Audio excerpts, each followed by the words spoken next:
หลายคนคงคุ้นเคยกับเมนูข้าวห่อไข่กันใช่ไหมคะ วันนี้ Kiss Cooking มีเมนูข้าวห่อไข่ไม่ธรรมดา เราจะใช้กระทะทาโกยากิค่ะในการทำข้าวห่อไข่ให้เป็นรูปกลมๆแบบนี้นะคะ ไปทำข้าวห่อไข่บอลกันเลยค่ะ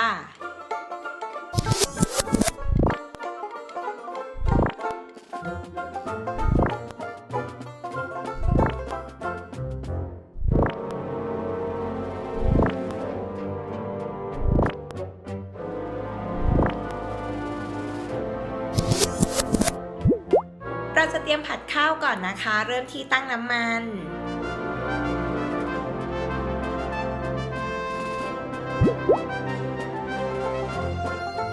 หอมใหญ่ ใส่แครอท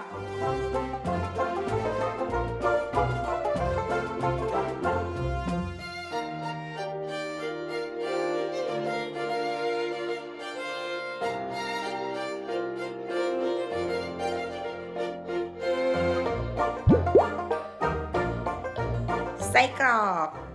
ลงไปผัดให้มีกลิ่นหอมเลยค่ะ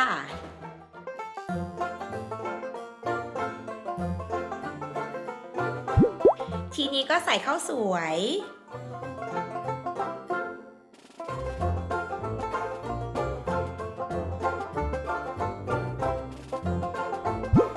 ปรุงรสเล็กน้อยด้วยซอสปรุงรส ซอสมะเขือเทศ แล้วก็ผัดทุกอย่างให้เข้ากัน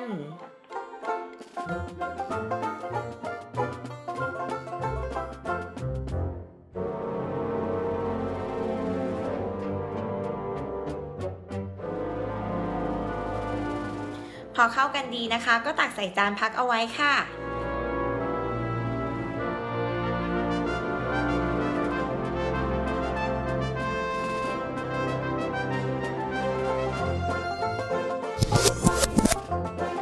แล้วก็เตรียมกระทะทาโกยากินะคะ ใส่น้ำมันเล็กน้อยค่ะ กันไม่ให้ไข่ติดกระทะ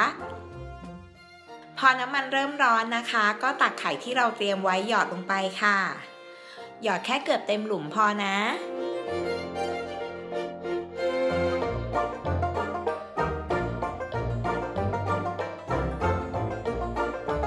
แล้วก็ตักข้าวที่เราผัดเตรียมไว้นะคะ ใส่ลงไปค่ะ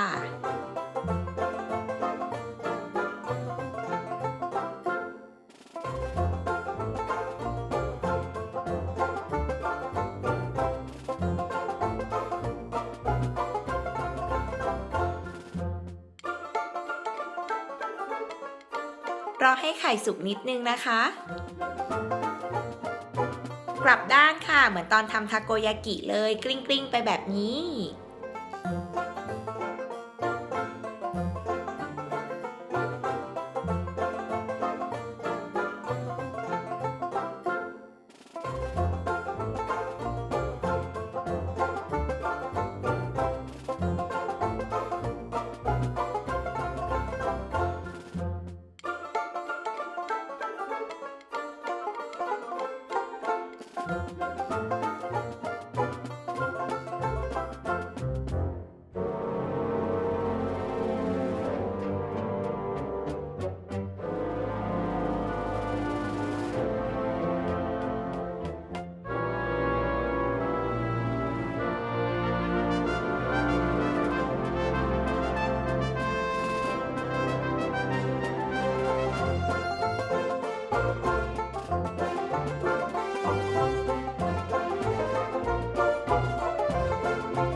พอไข่สุกทั้งสองด้านแล้วนะคะ ก็เอาออกจากเตาค่ะ เตรียมเสิร์ฟได้เลย